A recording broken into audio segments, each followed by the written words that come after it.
Aišku, jinai lemia labai daug. Pirmiausia, palaužia priešininką psichologiškai, nes pradedi bijoti smūgį.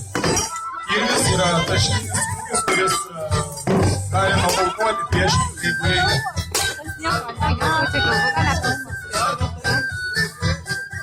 Na, kaip matom, agresyviai judri technika duoda rezultatą. Pasileido nemažai pataikymų.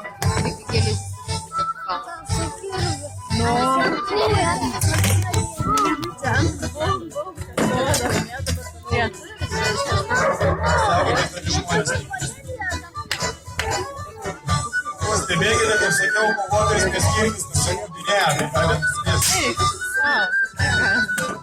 Specialiai gali.